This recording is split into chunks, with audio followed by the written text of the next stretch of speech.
Cambridge IELTS 7 by University of Cambridge ESOL Examinations. Published by Cambridge University Press. This recording is copyright. Test 2.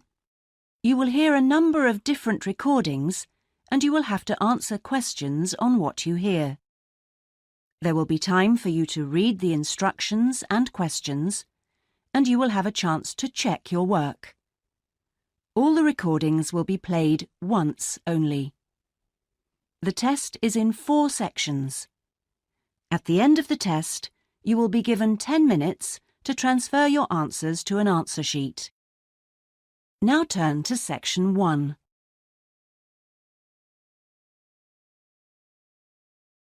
Section 1. You will hear a telephone conversation between a customer and a representative of an insurance company. First, you have some time to look at questions 1 to 5.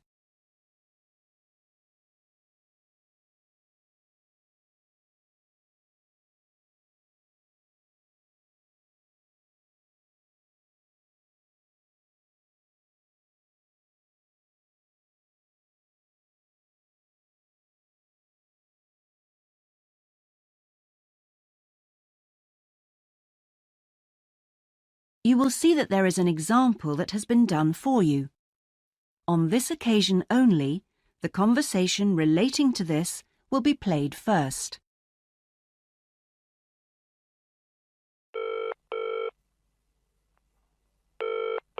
Hello?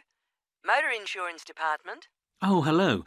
I'd like to ask about insurance for my car. Yes, of course. I'll just take a few details. Jones. The customer's name is Patrick Jones, so Patrick Jones has been written in the space. Now we shall begin. You should answer the questions as you listen, because you will not hear the recording a second time. Listen carefully and answer questions 1 to 5.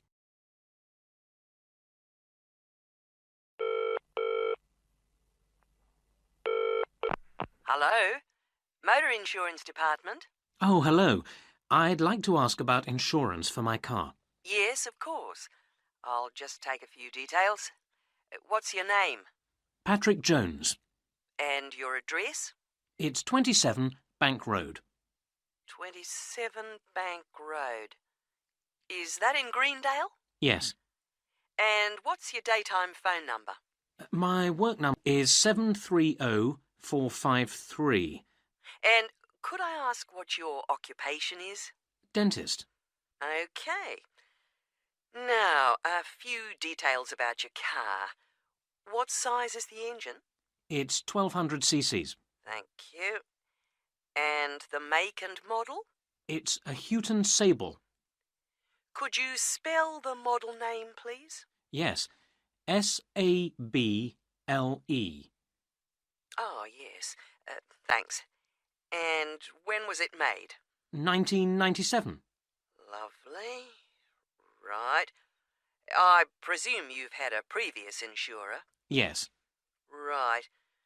We need to know the name of the company. Yes, it was Northern Star. Thank you. And have you made any insurance claims in the last 5 years? Yes, in 1999. And what was the problem? It was stolen, but... That's fine, Mr. Jones. That's all we need to know at the moment. Before you hear the rest of the conversation, you have some time to look at questions 6 to 10.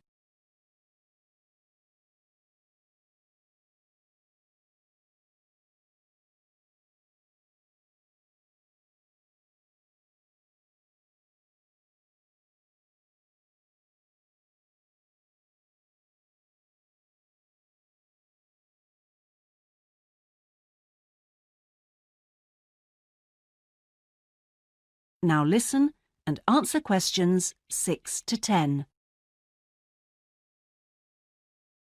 And will there be any other named drivers? Just the one. And his name? Simon Painter.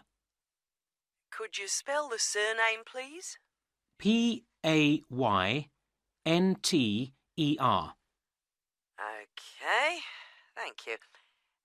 And what relationship is he to you? He's my brother-in-law. And what will you or Mr. Painter be using the car for? Well, mainly for social use. Social use. Will you be using it to travel to work? Yes, sometimes. Travel to work.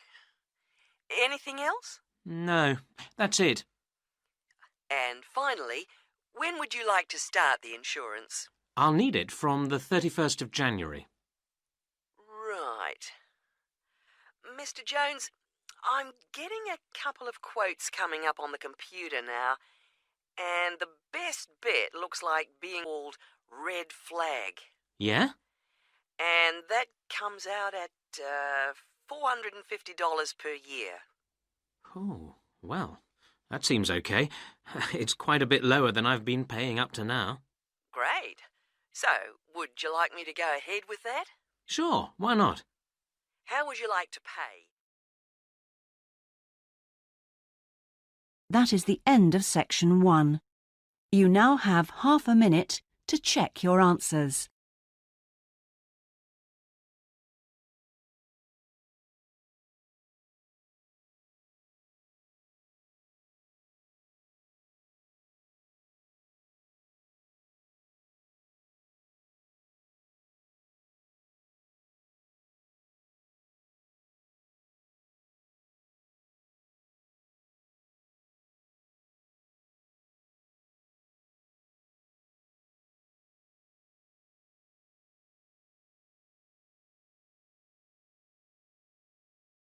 Now turn to section 2.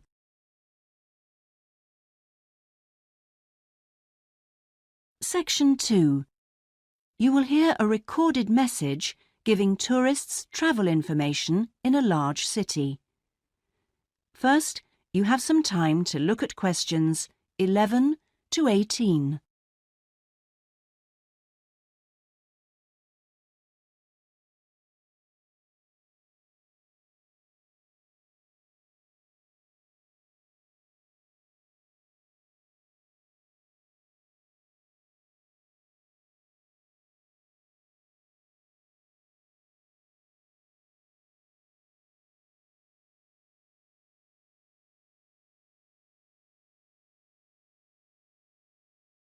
Now listen carefully. Thank you for calling the tourist line. There are many different ways of getting round the city, and we'd like to suggest some you may not have thought of. How about a city trip by boat? There are 4 main stopping points. From west to east, stop A, Greenbanks, stop B, City Bridge, stop C, Roman Landing, and stop D, Newtown. You can find the main booking office at stop A. The first boat leaves at 8 a.m. and the last one at 6:30 p.m. There are also many attractions you can visit along the river. At stop A, if you have time, you can visit the fine 16th century palace here, built for the king, with its beautiful formal gardens. It's very near the booking office. Now you can enjoy every corner of this superb residence. Stop B. Why don't you visit Tower Restaurant with its wide range of refreshments? This is a place where you can sit and enjoy the wonderful views over the old commercial and banking centre of the city. Stop C is the area where, in the 1st century AD, invading soldiers crossed the river. This was much shallower than it is now. That's why this area is called Roman Landing. There's an interactive museum to visit here, with a large shop which has a good range of local history books. At the furthest point of the trip, stop D, the most exciting place to visit is the new entertainment complex with 7-screen cinema, bowling alley and video games arcade.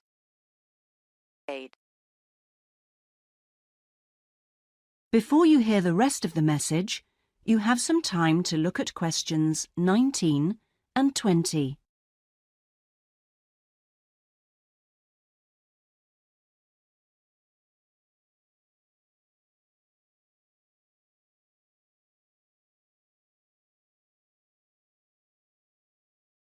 Now listen and answer questions 19 and 20. Besides the boat tours, there are city buses. 2 companies offer special services. The top bus company runs all its tours with a live commentary in English. Tours leave from 8:30 a.m. every 20 minutes. There are departures from Central Station, Castle Hill and Long Walk.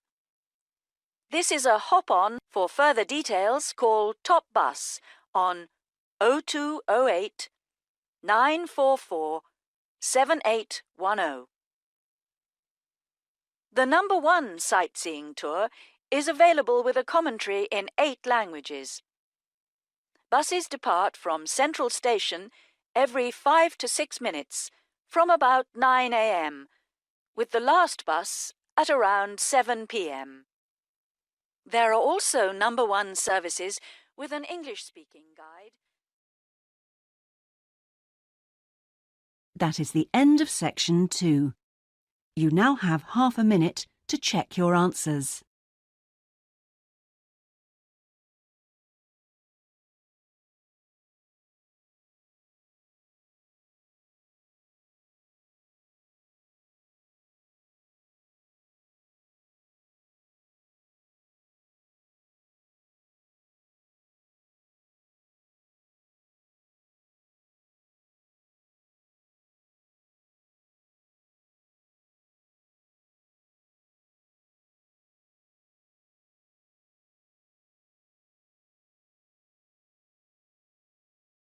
Now turn to section 3.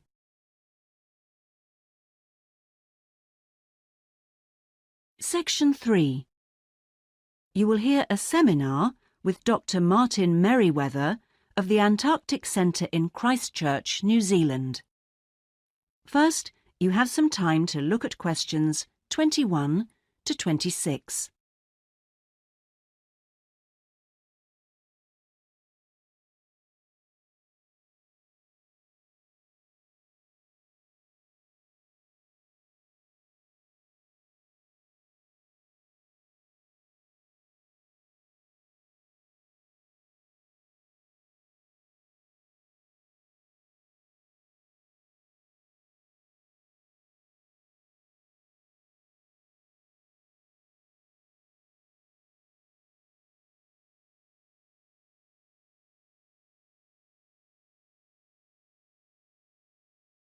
Now listen carefully and answer questions 21 to 26. We're pleased to welcome Dr. Martin Merriweather of the Antarctic Centre in Christchurch, New Zealand, who has come along to talk to us today about the role of the centre and the Antarctic Treaty. Now, my first question is about the choice of location for the centre. Why Christchurch? Was it because of the climate? Well, actually, New Zealand is the second closest country to Antarctica, and Christchurch is often used on Antarctic expeditions. Right, so it's because of where we are. And Christchurch is often used on Antarctic expeditions. Right, so it's because of where we are, coupled with our historical role. So tell us, what is the main purpose of the centre? Oh, well, we have 2 complementary roles. One is as a scientific base for expeditions and research, and the other is as an information centre. Tell us something about the role as a scientific base. Well, we're able to provide information about what scientists should take with them to the South Pole. For example, the centre contains a clothing warehouse where expeditions are supplied with suitable clothing for the extreme conditions. I suppose you need a bit more than your normal winter coat. Yes, exactly. And then there's also the specialist library and mapping services. Right. And which countries are actually located at the centre? Well, the centre houses research programs for New Zealand, for the United States, as well as for Italy. There's even a US post office here. Really? And what does the visitor centre offer?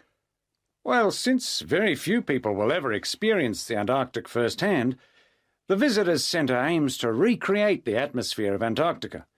There's a mock campsite where you can see inside an Antarctic tent and imagine yourself sleeping there. And the centre also acts as a showcase for the unique international cooperation which exists in Antarctica today. What is it actually like at the South Pole? I know you've been there on a number of occasions. Yes, I have, and each time I'm struck by the awesome beauty of the place. It's magnificent, but you can really only visit it in the summer months. October to March. Yes, because it's completely dark for 4 months of the year. And, in addition, it has to be the coldest place on Earth. Colder than the North Pole? Why is that? Well, unlike the North Pole, which is Antarctica, is a landmass shaped like a dome, with the result that the winds blow down the slopes at speeds of up to 150 kilometres an hour. And that's what makes it so cold. Oh. And one other interesting thing is that Antarctica is the driest continent on Earth, surprisingly, and so you have to drink large amounts of water when you're there. How old is Antarctica? Oh, we're pretty sure it was part of a larger landmass, but it broke away from the rest of the continent 170 million years ago. How can you be certain of this? Because fossils and rocks have been discovered in Antarctica, which are the same as those found in places such as Africa and Australia. Amazing. To think that it was once attached to Africa. Before you hear the rest of the interview, you have some time to look at questions 27 to 30.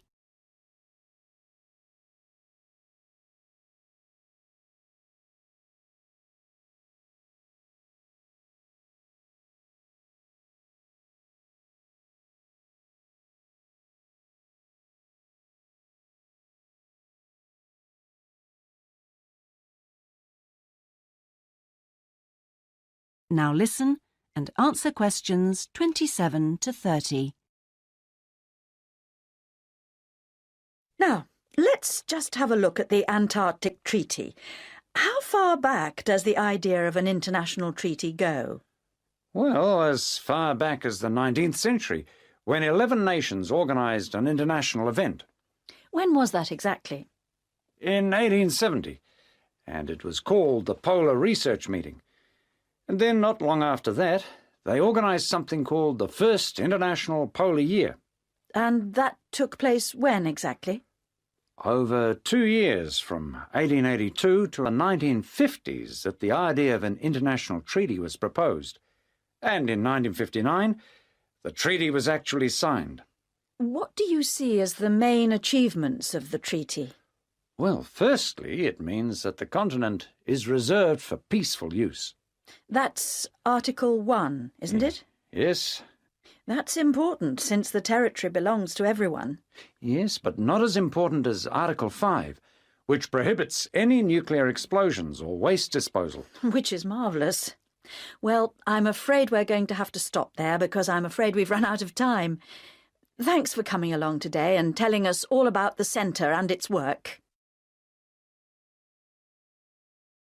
That is the end of section 3. You now have half a minute to check your answers.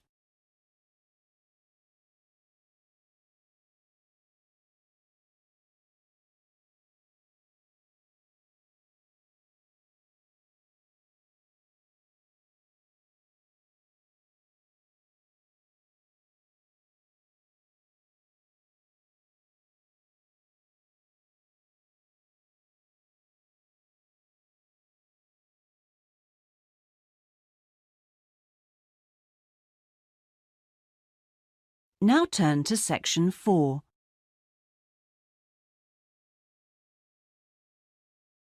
Section 4. You will hear a presentation given by a sports science student on her project on left and right-handedness in sport. First, you have some time to look at questions 31 to 40.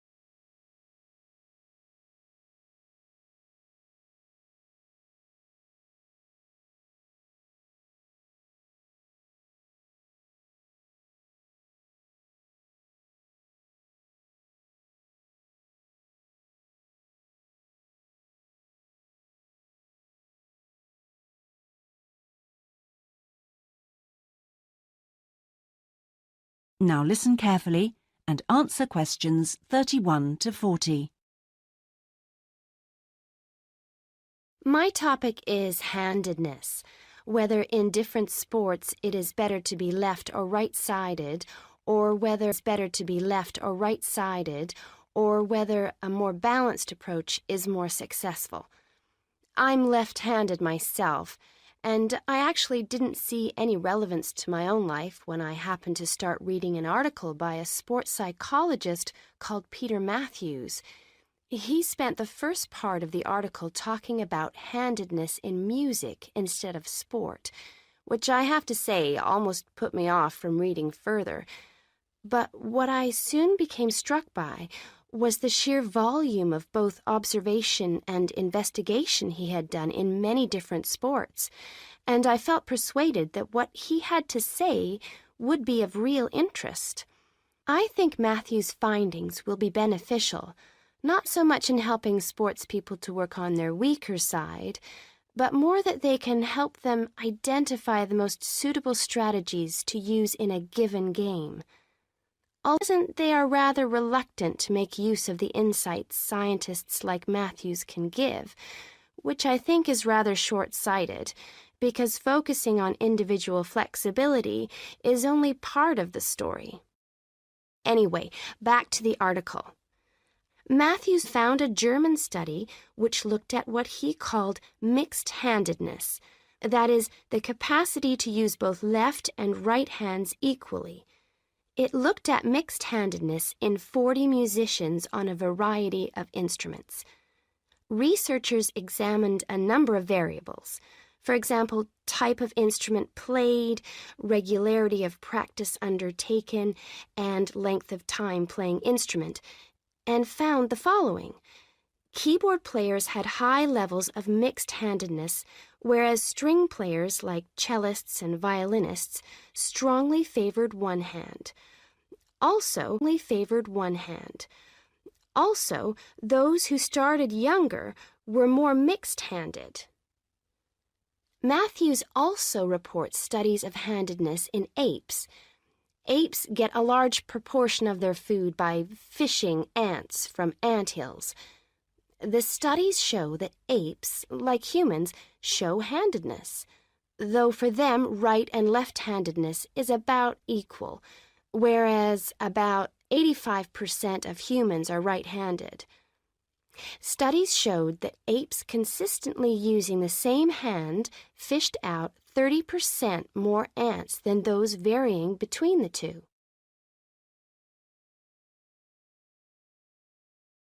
Matthews started researching several different sports and found different types of handedness in each.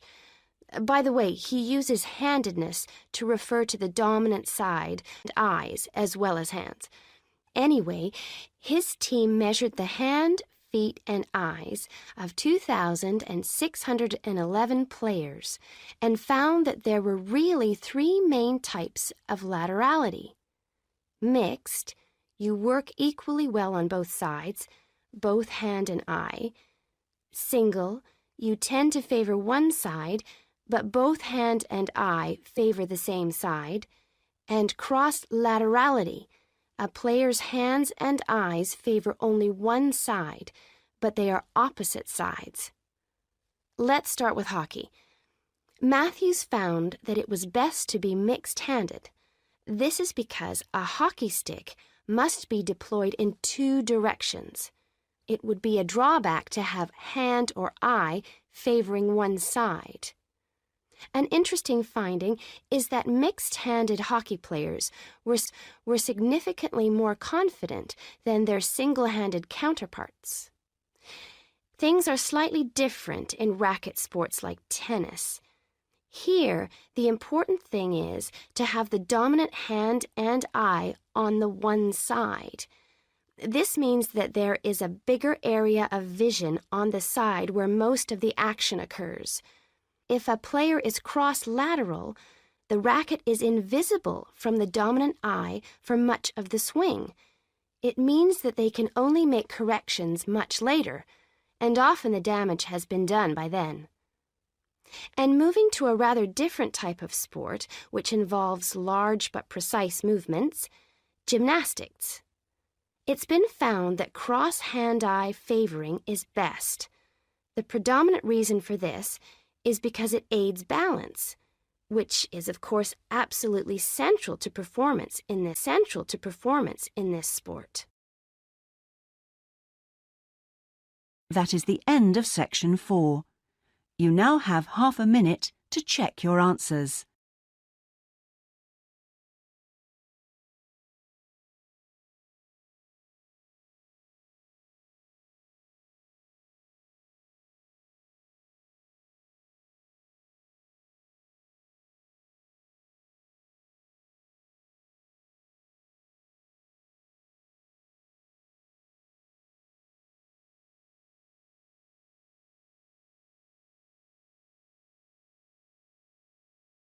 That is the end of the listening test. In the IELTS test, you would now have 10 minutes to transfer your answers to the listening answer sheet.